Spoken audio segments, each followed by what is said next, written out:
Olá amigos, mais uma vez, canal Reflexo da Luz, Delmo Soares do Guarujá. Hoje vamos contar a história do menino e as meias listradas, em compartilhando a nossa live. Não se esqueça de divulgar nosso vídeo, se inscrever e fazer aquela propaganda do nosso canal Reflexo da Luz. Muita paz!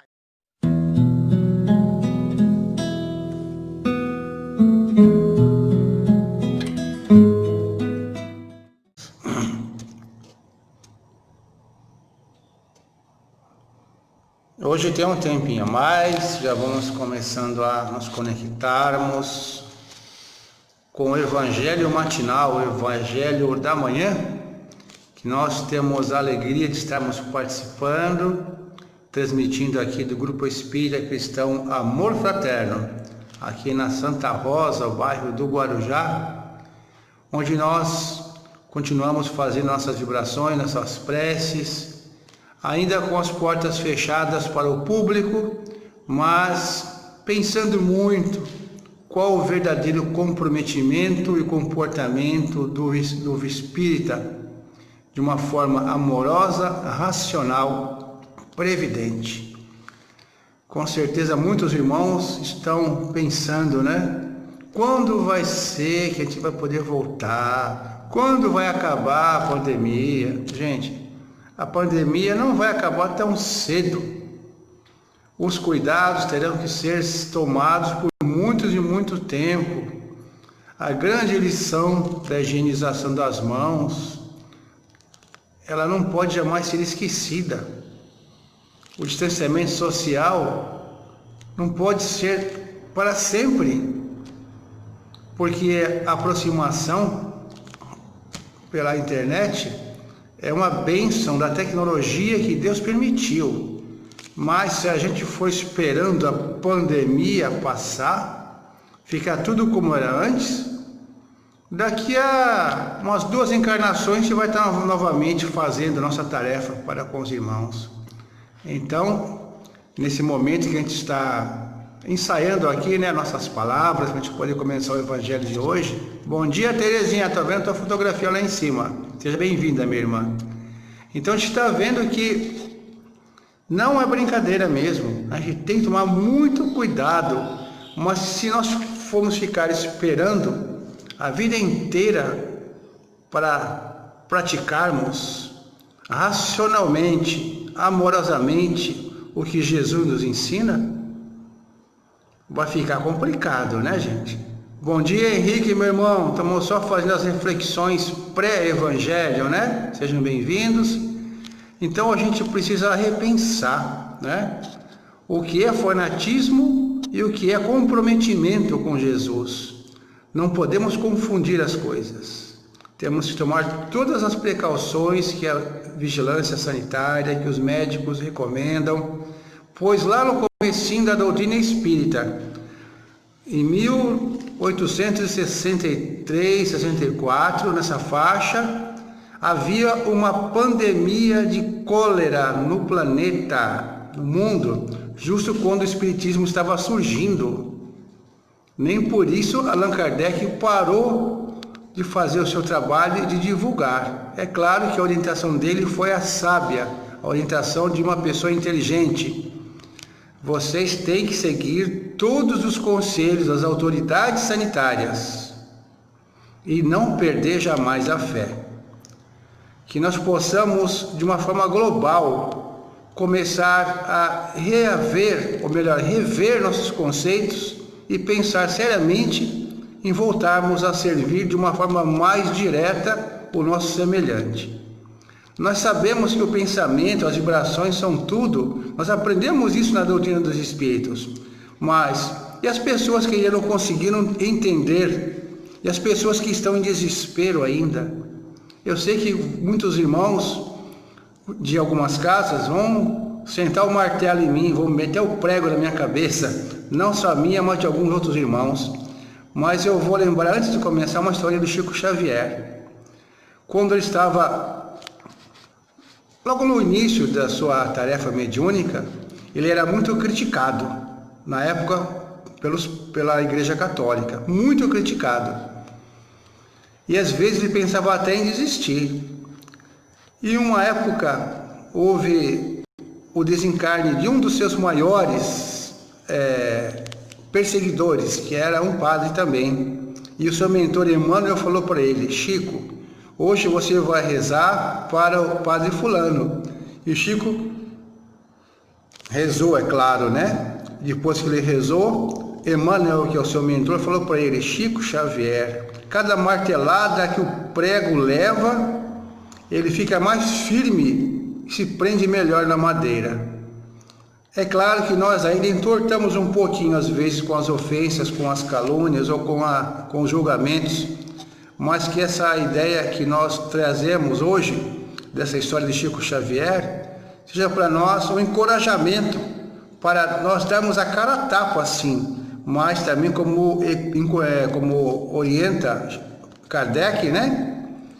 Todas as medidas de precaução, tomar todos os cuidados para a saúde, não só a sua, mas como a do próximo, tem que ser colocadas em primeiro lugar, mas também não percam a fé. E ninguém é melhor do que ninguém. Nenhuma religião tem privilégios a outra. E nós, às vezes, ficamos julgando as outras religiões. Então, vamos pensar muito nisso, né? Já está na hora de começar nosso evangelho. Eu espero que mais um dia a gente consiga chegar a mais alguns corações. Henricão já está aí também, né, Henrique? Bom dia, meu irmão. É um prazer ter você aqui com a gente. Pescador acorda cedo, né? Não pode pescar, tem que ver o evangelho. Fazer o quê, né, meu irmão? É brincadeira, né, queridão? Então, que a gente consiga nessa manhã dar mais um impulso à nossa evolução, sabendo que nós temos que trabalhar esse terreno fértil, esse terreno que precisa crescer, que é o nosso coração. Meu amigo Joaquim, o seu bom dia, o pessoal já está aguardando. E chega mais alguém, acho que uma mensagem que mandaram para mim aqui. Por isso que eu confundi, ontem apertei aqui embaixo, não tem nada a ver. Gente, Joaquim vai dar um bom dia para vocês, para a gente poder começar nosso evangelho. Bom dia, caros amigos, irmãos. Que a compreensão nos leva a refletir que nada é melhor do que ninguém.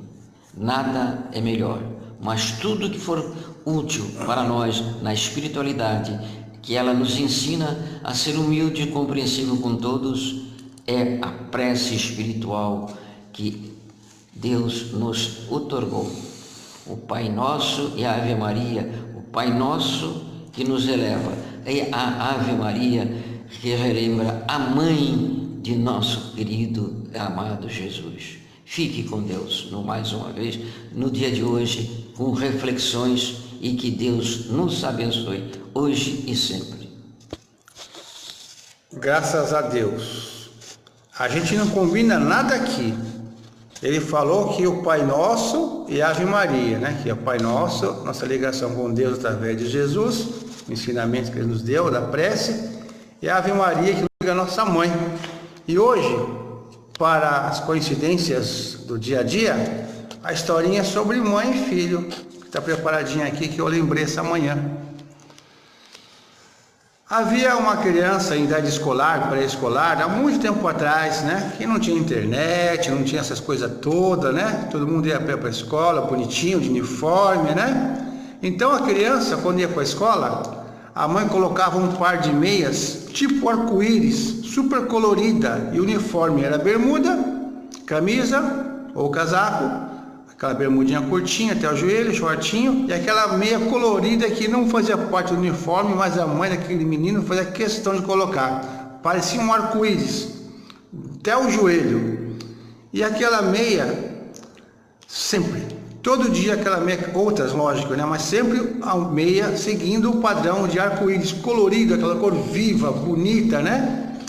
E todo dia a mãe falava para a criança: eu sei que você pode achar estranho, mas nunca abaixe essas meias, sempre deixe elas erguidas até o joelho. Nunca tire essas meias.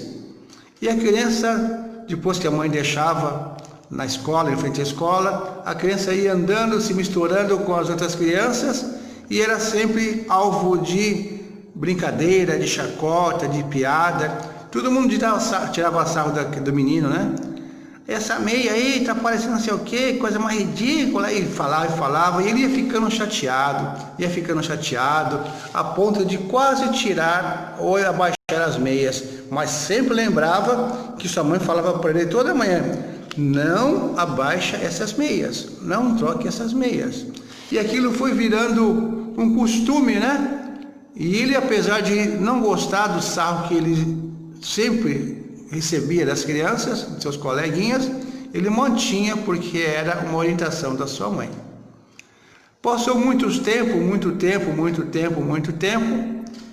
e ele já se tornou um adulto, a mãe bem idosa, e com certeza nós sabemos que o caminho da humanidade é crescer, envelhecer. A maioria envelhece e chega a ficar doente e volta para casa, né? Desencarna, né? Então a mãe dele estava muito doente, ele foi visitar a mãe. Ele já estava mais ou menos lá com seus 30 e pouco, 40 anos, né?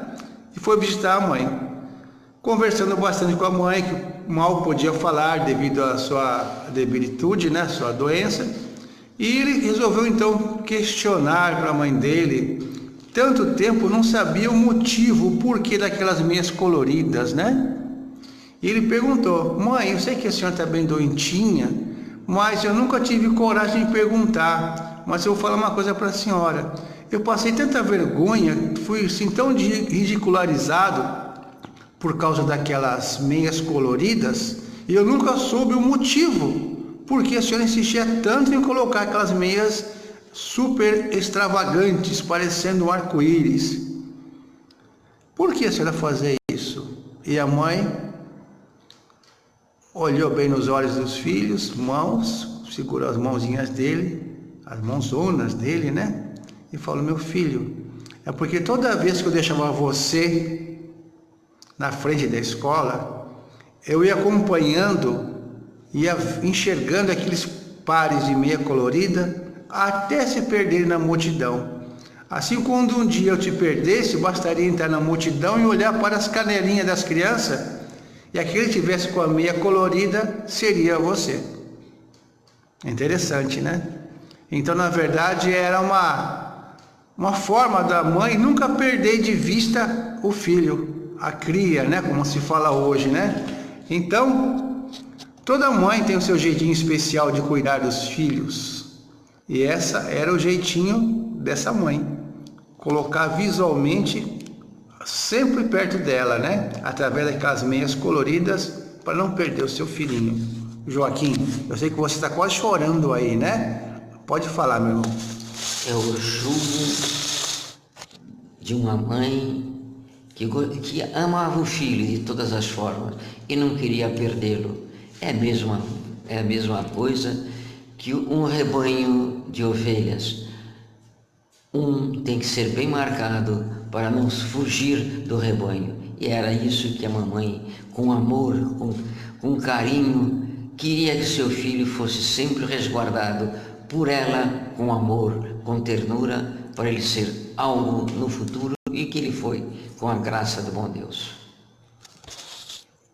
É por isso que a gente falou que é a coincidência, né? Quando o Joaquim falou da Ave Maria, né? Nós sabemos que é um espírito de luz, que teve como grande tarefa ser mãe do nosso Mestre Jesus, e também abraçou a todos nós, a humanidade inteira, como os filhos, né? E com certeza Maria também, como nós falamos já de hábito e costume, também é nossa mãe espiritual, e com certeza ela tem um jeitinho de marcar cada um de nós, né? Vamos então para o Evangelho segundo o Espiritismo. Já está separado aí qual vai ser o de hoje? Ô Lourdinha, hoje você não foi a primeira, você foi a terceira. É brincadeira. Bem-vinda, Lourdinha, um abraço, fica com Deus.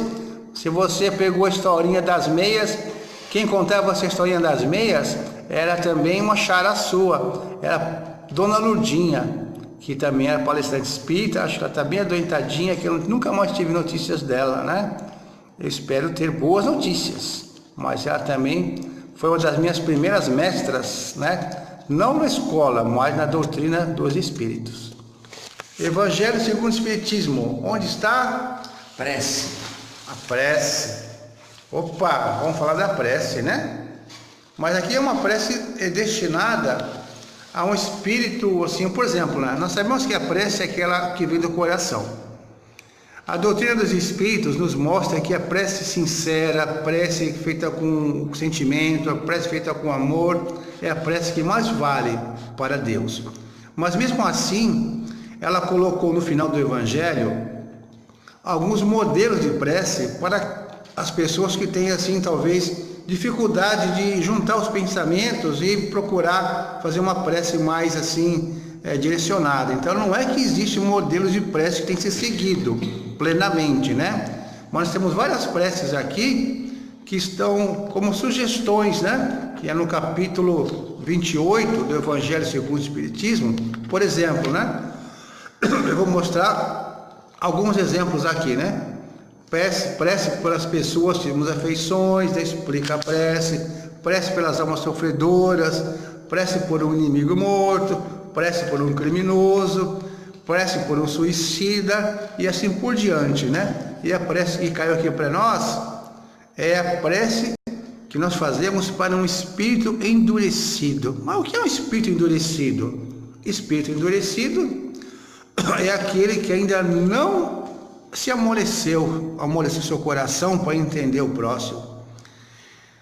Qualquer coincidência é mera semelhança. Quem não foi já na vida um espírito endurecido, ou quem ainda não tem em seu convívio um espírito endurecido? Então, o espírito endurecido é aquele que não aceita a convivência harmoniosa, amorosa. É aquele espírito que vive sempre procurando um motivo a brigar. É aquele espírito que não quer saber de nada, que está sempre certo, dono da razão. É muitas coincidências, mas não fui eu que abriu esse evangelho.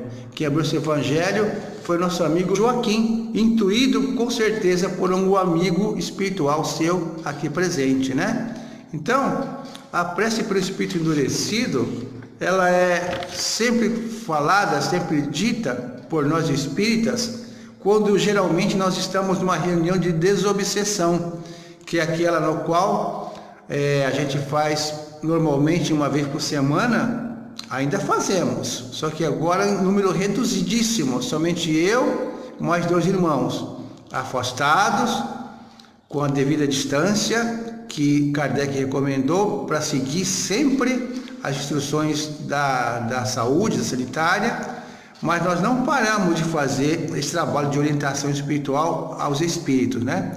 Então essa prece ao espírito endurecido é sempre proferida por nós quando não tem diálogo com o espírito. Como assim? Porque normalmente o espírito ele incorpora no médium, ou seja, ele acopla seu espírito, seu perispírito como perispírito do médium, a sua corda vocal, sua voz espiritual se acopla com a voz do médium e ele se expressa através do médium. E geralmente esses espíritos, eles já vêm daquele jeito assim, né? Eu não quero saber de nada, quem me trouxe aqui? Isso aqui é uma besteira, estou perdendo meu tempo, quero ir embora, essa porcaria. É sempre assim. Então, quando chega nesse fato, nesse ponto de não ter diálogo, de não conseguir conversar uma palavra sequer, a gente, quando chega na situação, a gente faz a prece para os espíritos endurecidos, né? Quem, caso tenha esse Evangelho segundo o Espiritismo na sua casa, está no capítulo 28 e o item 76. Eu vou ler agora e no finalzinho a gente vai fazê-la, né? Ou melhor, eu vou passar para o Joaquim fazer o comentário sobre o espírito endurecido. Quando ele voltar para mim, nós todos vamos entrar em sintonia e fazer essa prece, porque se houver algum espírito ou algum irmão desorientado e esteja precisando dessa prece, a gente vai estar fazendo junto, mas não para expulsá-lo, mas para orientá-lo, para que ele consiga entender o que é amor, o que é Jesus, o que é compreensão, e passar a ser um nosso amigo, porque Allan Kardec deixa bem claro, se você conseguir fazer um amigo a mais, com certeza quando você for para casa, ou seja, quando você voltar para a verdadeira pátria, você terá conquistado mais um amigo, para somar no trabalho do bem. Joaquim, vê o que você acha dessa nossa introdução, desse bate-papo, né? Para a gente poder terminar fazendo a prece dos espíritos endurecidos para todos os irmãos que estiverem aqui conosco, e também mais tarde quem ligar também fora de hora pode seguir o mesmo raciocínio. Os irmãos que estão com seus corações endurecidos precisam ser atendidos, ser orientados. E nós, com a graça do bom Deus, que temos a felicidade de compreender a vida espiritual, nada mais justo e torna-se belo a nós podermos conversar, explicar, orientar esse irmão que está endurecido. Por que ele está endurecido? Algo que ele fez no passado e ele não entendeu o que vem é a divindade espiritual. E ele retornou ao nosso mundo para conseguir compreender, entrar na escola do amor, da fraternidade, para conseguir ser feliz mais para frente. É a nossa orientação que nós passamos a todos nós. Fique com Deus. Muito que bem. Só lembrando que nós temos espíritos endurecidos na parte espiritual e temos espíritos endurecidos encarnados, ou seja, ainda no corpo de carne, às vezes muito conhecidos nossos, né? Então nós vamos fazer então agora a prece dos espíritos endurecidos. Se vocês quiserem, vocês podem até mesmo mentalizar, né? Pensar em alguns espíritos endurecidos que vocês conheçam, mas nós também somos um pouco endurecidos, sabia? Nós também às vezes somos um pouco teimosos, então a prece na verdade serve para muitos irmãos, até para nós também, né? Mas principalmente para aqueles que ainda não conseguem compreender um minuto sequer que precisamos cooperar, precisamos amar, precisamos ser melhores, tá bom? Então vamos lá, gente, vamos respirar fundo, sentindo a presença de nossos irmãos espirituais, de Jesus, e vamos fazer a prece pelo espírito endurecido. E quando nós falamos sobre o espírito a gente vai lembrar a imagem de alguém, né, que a gente acha que esteja precisando da prece. Encarnado, ou seja, vivo como nós, ou desencarnado, o espírito que já partiu desse planeta, desse mundo, né? Desse mundo que a gente enxerga, mas está aqui no meio de nós ainda. Senhor, lança um olhar de bondade aos espíritos imperfeitos que ainda estão nas trevas da ignorância e não o conhecem, especialmente sobre o espírito de que agora está em minha mente, na qual penso. Bons espíritos, ajudem-nos a fazer com que eles compreendam que, ao induzir os homens ao mal, ao obsediá-los e ao atormentá-los, eles prolongam seus próprios sofrimentos. Façam com que o exemplo da felicidade que vocês desfrutam sirva de encorajamento para eles. Espíritos que ainda se satisfazem no mal, venham ouvir as preces que fazemos por vocês. Elas mostrarão que lhes desejamos o bem, embora vocês pratiquem o mal. Vocês são infelizes porque é impossível ser feliz fazendo o mal, porque querem permanecer sofrendo, quando evitar o sofrimento que experimentam depende apenas de vocês? Observem os bons espíritos que estão por toda a parte e vejam como eles são felizes. Não seria melhor desfrutar da mesma felicidade? Até podem dizer que isso é impossível, mas nada é impossível para aqueles que querem, pois Deus concede a todos a liberdade de escolher entre o bem e o mal, ou seja, entre a felicidade e o sofrimento. Ninguém está condenado a fazer o mal. Se possuem a vontade de fazê-lo, podem também possuir a vontade de fazer o bem e de serem felizes. Voltem os olhos para Deus, elevem o pensamento a Ele, nem que seja somente por um instante. Em um raio de sua luz divina virá para esclarecê-los. Digam conosco estas simples palavras: meu Deus, nós nos arrependemos, perdoa-nos.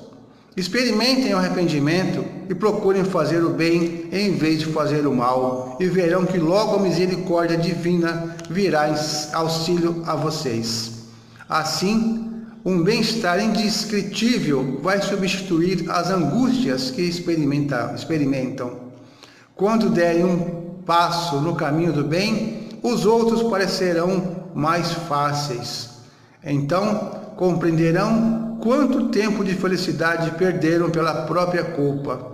Após esse passo, um futuro radioso e cheio de esperança se abrirá diante de vocês e esquecerão seu passado miserável, cheio de problemas e torturas morais que seriam para vocês um inferno se durasse para sempre. Chegará o dia em que essas torturas serão tão terríveis que a qualquer preço pedirão para que elas cessem. Quanto mais esperarem para tomar a decisão, mais difícil será para que se afastem delas. Não acreditem que ficarão para sempre no estado em que se encontram, até mesmo porque isso é impossível. Existem 2 caminhos a seguir. O primeiro é sofrer mais do que já sofreram até agora.